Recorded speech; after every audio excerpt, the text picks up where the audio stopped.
Bien, nous allons donc terminer notre petite série d'exercices. Je vais donc rouvrir l'exemple numéro 2. Je vais cette fois l'ouvrir avec Notepad++. Vous voyez que dans Notepad, on a toujours le dernier fichier qu'on avait ouvert précédemment. Donc là, j'ai l'exemple 1 et l'exemple 2, même si je l'ai créé avec Bluefish. On a dit dans le cours que l'on allait mettre bonjour plus grand et en rouge.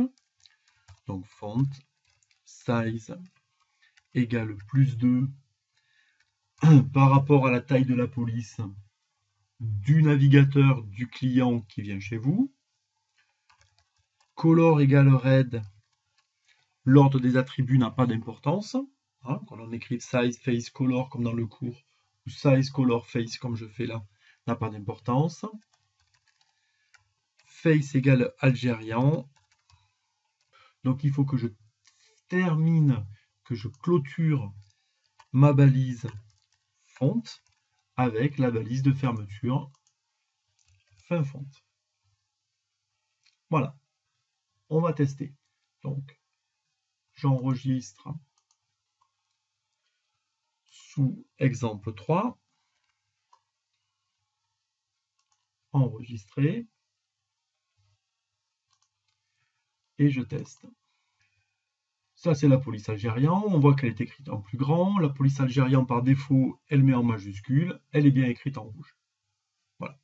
Donc maintenant, ce que je vais faire, c'est que je vais tester si mon code de l'exemple 3 a bien été écrit.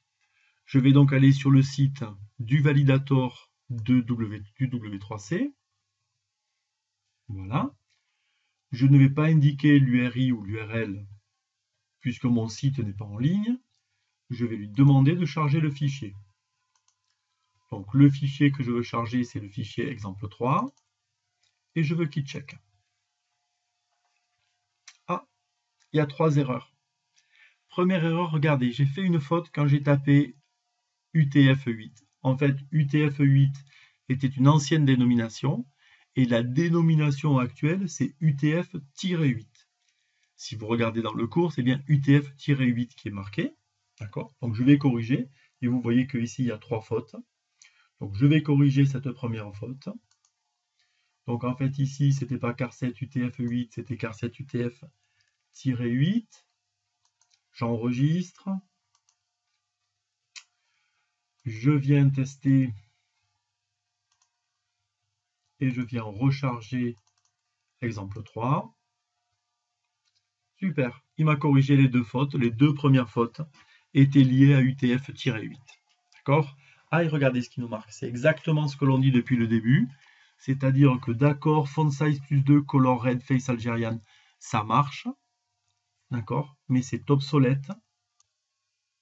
Donc, ce genre de mise en forme dans le HTML est encore toléré, mais c'est très mauvais pour la qualité du code, et en tout cas, ça ne permet pas de faire des bonnes stratégies SEO, pour lesquelles il faut vraiment que la mise en forme soit mise en CSS.